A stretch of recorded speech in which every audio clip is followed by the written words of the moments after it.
Farmer state bank کی governor Shamshad Akhtar جو اس وقت نگران وزیر خزانہ ہے، پڑھی لکھی خاتون ہے۔ اگر آپ ان کا سی وی ویب سائٹ پر جا کر دیکھیں تو آپ کو پتہ چلے گا کہ جو تمام ہائی اچیورز والی کیٹیگریز ہیں اس کے اندر یہ فٹ بیٹھتی ہیں۔ ان کے بیانات میں آپ کے سامنے رکھنا چاہتا ہوں، یہ ہیڈ لائن پڑھ دیتا ہوں۔ سبسڈی بھول جائیں، بجلی پیٹرول مزید مہنگا ہوگا، انہوں نے آپ کو بتا دیا۔ لہٰذا اگر آپ کا خیال ہے کہ آپ کے احتجاج میں بڑی طاقت ہے اور آپ کی مصیبت ٹل جائے گی جو آپ پر آئی ہوئی ہے اس وقت، تو اس کو بھی بھول جائیں آپ۔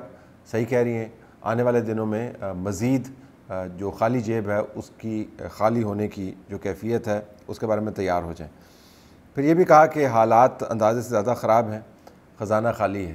ایک تو یہ سن کے ہمارے کان پک گئے ہیں، جب جنرل مشرف گیا تو اس کے بعد پیپلز پارٹی کی حکومت آئی تو کہا جی کہ حالات اندازے سے زیادہ خراب ہیں۔ اس کے بعد نون لیگ کی حکومت آئی تو پتہ چلا کہ حالات اندازے سے زیادہ خراب ہیں۔ اس کے بعد پھر عمران خان کی حکومت آئی، پھر پتہ چلا جی کہ حالات اندازے سے زیادہ خراب ہیں۔ پھر جب عمران خان کی حکومت گئی، پی ڈی ایم کی حکومت آئی تو پتہ چلا کہ حالات جو ہیں وہ اندازے سے زیادہ خراب ہیں۔ اور اب جب یہ موصوفہ تشریف لائی ہیں نگران حکومت کی فائنانس منسٹر کی حیثیت سے، تو یہ بھی فرما رہی ہیں کہ خزانہ خالی ہے اور حالات بہت خراب ہیں۔ میں صرف اس کے اوپر ریفلیکٹ کرنا چاہتا ہوں، جو کلیدی منسٹریز ہوتی ہیں، دفاع کی منسٹری ہو گئی، فائنانس کی منسٹری ہو گئی، انٹیریئر کی منسٹری ہو گئی، فورن منسٹری ہو گئی، ان کی طرف سے جب بیانات دیے جاتے ہیں تو اس کے پھر نتائج بھی نکلتے ہیں۔ جب فائنانس منسٹر بیٹھ کر یہ بات کہتی ہیں کہ خزانہ خالی ہے اور حالات اندازے سے زیادہ خراب ہیں، یہ جانتے ہوئے کہ قوم یہ پچھلے 12، 14، 18 سال سے یہی سن رہی ہے، تو آپ خود ہی اندازہ لگا سکتے ہیں کہ ان کی سٹیٹمنٹ کا امپیکٹ مارکیٹ سینٹیمنٹ کے اوپر کیا ہوگا، انویسٹر کے اعتماد کے اوپر کیا ہوگا اور لوگوں پر کیا ہوگا۔ تو ہر جگہ پر بیٹھ کے اب ہر قسم کی بات نہیں داغ سکتے، لیکن انہوں نے داغ دی۔ لہٰذا اگر خزانہ خالی ہے تو پھر آپ اس وزارت خزانہ کا نام وزارت غربت رکھ دیں، یا وزارت ٹوکری بغیر پیندے کی، اس طرح کی کوئی وزارت کا نام رکھ دینا۔ جب خزانہ خالی ہے تو آپ اس کو وزارت خزانہ کیوں کہتے ہیں؟ ایسے بیانات ان حالات کے اندر مزید جلتی کے اوپر جو ہے وہ تیل کا کام آپ سمجھیں وہ کرتے ہیں۔ پھر انہوں نے یہ بھی فرمایا کہ عالمی سطح پر اضافے کا بوجھ عوام پر منتقل کرنا پڑتا ہے۔ بھئی کیوں عوام پر منتقل کرنا پڑتا ہے؟ عوام تو نہ پیسے بناتے ہیں، نہ عوام کے اندر کوئی سکت ہے، عوام سب زیادہ ٹیکس بھی دیتے ہیں۔ یہ سب سے بڑی متھ ہے پاکستان کے اندر کہ عوام ٹیکس نہیں دیتے۔ کون سی ایسی چیز ہے جو آپ خریدتے ہیں جس کے اوپر انڈائریکٹ ٹیکس نہیں لگا ہوا؟ اور سب سے بڑا ٹیکس جو ہے وہ مہنگائی کا ہے، جو سب سے زیادہ اثر کرتی ہے عوام کے اوپر۔ یہ جو ڈالر اور روپے کی جو کھلواڑ چل رہا ہے اور جو چینی کا بحران چل رہا ہے، لوگوں نے تو اربوں روپے اس میں سے مزید کمائے ہیں۔ اب چینی کا مافیا آپ دیکھیے، سب سے پہلے تو ڈنڈے کے زور کے اوپر چینی کو آپ نے ایکسپورٹ کروایا، پیسے بنائے، اور جب اب شارٹیج کی کیفیت بننے لگی اور اس کو آپ نے مزید ایگریویٹ کیا تو اب امپورٹ کر کے آپ پیسے بنائیں گے، مزید مہنگی بیچیں گے۔ تو یہ جو مافیاز ہیں یہ پیسے بناتے ہیں بحران میں سے، عوام تو کوئی پیسے نہیں بناتا۔ تو جہاں پر پیسے بنتے ہیں، جو لوگ مستفید ہوتے ہیں، ان کے اوپر آپ بوجھ کیوں نہیں منتقل کرتے؟ بہت بڑا سوال یہ ہے کہ ان کے اوپر آپ بوجھ کیوں نہیں منتقل کرتے؟ اس وجہ سے کہ تمام لوگ جو بیٹھے ہوئے ہیں یہ اسی نظام کا حصہ ہیں جس نظام کے ذریعے عوام کا استحصال ہوتا ہے۔ اگلا بیان سن لیں۔ IMF پروگرام پر عمل نہ کرنے سے حالات مزید مشکل ہوں گے۔ اس سے زیادہ کیا مشکل ہوں گے؟ یعنی آپ کہہ رہے ہیں کہ بجلی مزید مہنگی ہوگی، پیٹرول مزید مہنگا ہوگا، مہنگائی مزید اوپر جائے گی، تو اور حالات کیا مشکل ہوتے ہیں؟ تو یہ اگر کوئی ہمیں سمجھائے کہ یہ مشکل حالات کی ڈیفینیشن کیا ہے شمشاد صاحبہ کے ذہن میں، وہ کیا مشکل حالات ہوں گے؟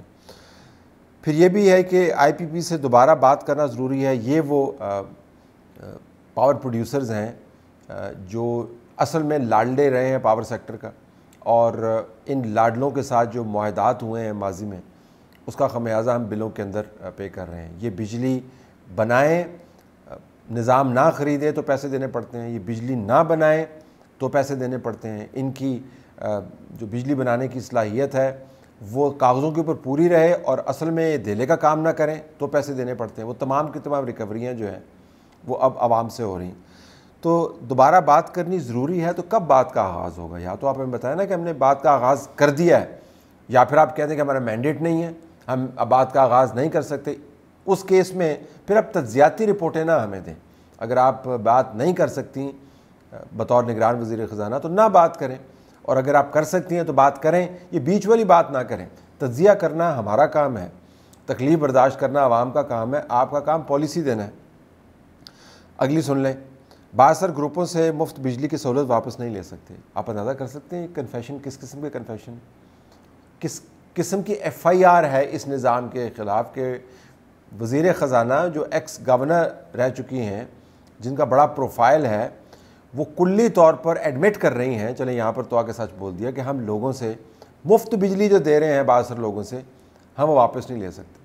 اور یہی بات کل مفتاح اسماعیل جو دوسرے وزیر خزانہ تھے وفاقی، انہوں نے میرے پروگرام کے اندر کہی کہ جو لابیز ہیں ان کا اثر رسوخ بہت زیادہ ہے، وہ ٹیکس نہیں لگنے دیتی۔ تو میں بھی ان کے ساتھ یہی سرکبائی کر رہا تھا کہ آپ جب وہ نہیں آپ کو رزسٹ کرتے ہیں اور آپ ان پر قابو نہیں پاتے، تو اس وقت آپ یہ بیان دیا کریں۔ یہاں پر آپ دیکھ لیں، یہ بھی یہ بات کر رہی ہیں۔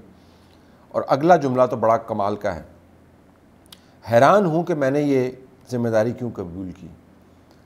آپ ذرا نزاکت دیکھیں، آپ ذرا انداز دیکھیں، یعنی وہ کہہ رہی ہیں کہ اصل میں مسئلہ ان کا ہے، عوام کا نہیں ہے، ملک کا نہیں ہے، قوم کا نہیں ہے۔ اس جملے کے مطابق اصل میں مسئلہ ان کا ہے، وہ پریشان ہے کہ انہوں نے ذمہ داری کیوں لے لی ہے۔ تو بڑا احسان کیا انہوں نے اس ملک کے اوپر، قوم کے اوپر، کہ انہوں نے ذمہ داری قبول کر لی۔ اور اتنی نازک اندام ہے کہ جب ان سے سوال ہوتے ہیں تو پریشان ہو جاتی ہیں۔ ان کی پریشانی عوام کی بپتا جان جن کی پھنسی ہوئی ہے، وہ ایک جانکنی کے عالم میں ہے، ان سے کہیں زیادہ عذاب کی بات یہ ہے کہ لوگ پوچھ رہے ہیں ان سے کہ بھئی آپ نے یہ کیوں ذمہ داری قبول کر لی، پاکستان کی وزیر خزانہ ہونے کی ذمہ داری قبول کیوں کر لی؟ تو کسی نے گھر میں کبوتر بھیجا تھا، نہ قبول کرتی۔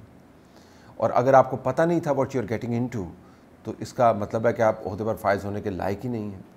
تو ایسا بیان جس سے یہ پتہ چلے کہ عوام کے مسائل تو میٹر نہیں کرتے، جو چیز میٹر کرتی ہے ان کی اپنی سینسٹیوٹی ہے، کمال ہی بیان ہے۔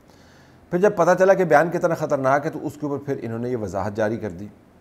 آج کی senate standing committee on finance کی بریفنگ کے دوران میرے ایک ہلکے سے بیان کو مس انٹرپریٹ کیا جا رہا ہے۔ میں آپ کو بتانا چاہتی ہوں کہ میں نے کہا تھا کہ کچھ لوگ مجھے کہتے ہیں کہ آپ نے اتنے مشکل حالات میں یہ چیلنج کیوں قبول کیا۔ میرے لیے یہ بہت بڑے اعزاز کی بات ہے کہ مجھے اپنی ملک کی خدمت کرنے کا موقع مل رہا ہے، اور میں اپنی پوری کاوشوں سے اپنے ملک کی خدمت کروں گی۔ اور پھر یہ اب بتا رہی ہیں ہمیں اب کہ ملک و قوم کی خدمت کرنا کتنی اعزاز کی بات ہے۔ تو آپ کیا خدمت کریں گی اگر آئی ایم ایف کے ساتھ آپ نیگوشیٹ کرنے کے آپ کے پاس سکوپ نہیں ہے، لابیز کے سے آپ مفت بجلی واپس نہیں لے سکتی، حالات انداز سے زیادہ خراب ہو گئے، خزانہ آپ کا مکمل طور پہ خالی ہے، اور آئی پی پی سے آپ بات کرنا چاہتی ہیں لیکن کر نہیں سکتی، تو آپ نے کیا خدمت کرنی ہے؟ یہ وہ نگینے ہیں ان تجربات کے نتیجے میں جو پاکستان کے ساتھ ہم ہوتا ہوا دیکھتے چلے آ رہے ہیں 2013 آنورڈز۔ یہ حالات یہاں پر نہ پہنچتے، اس میں بہت صداقت ہے، اس آرگومنٹ میں بڑا وزن ہے، اگر ہم نے مسلسل اس قوم کے ساتھ کھلواڑ نہیں کیا۔ اور جب آپ کھلواڑ کے اب نتائج لوگوں کے سامنے آ رہے ہیں تو ہر کوئی منہ چھپاتا پھر رہا ہے۔ شمشاد صاحبہ کی بہت کوالیفیکیشن ہیں، وہ نگران وزیر خزانہ ہیں، عہدہ پہلے بھی ان کے پاس رہ چکا ہے، اور یہ سارا مسئلہ انہوں نے کھڑا نہیں کیا۔ We have to admit that. یہ ایک تسلسل ہے جو کہ میں نے 2013 سے بالخصوص اس کا ٹریک کرنا شروع کیا تھا، اس کی روٹ کو، وہاں سے عمران پروجیکٹ کی امپلیمنٹیشن کا آغاز ہوتا ہے۔ لیکن آپ جس عہدے پر بیٹھی ہوئی ہیں وہاں سے جو آپ بات کرتی ہیں اس کے نتائج ڈیولپ ہوتے ہیں، اور اگر آپ کے پاس صلاحیت نہیں ہے، اگر آپ کے پاس سپیس نہیں ہے، تو خدا را ایک پریس کانفرنس کریں، اس میں بتا دیں جی کہ میرے بس کا روگ نہیں ہے، جس نے یہ مسئلہ کھڑا کیا ہے وہ آ کے اس کو سالو کریں۔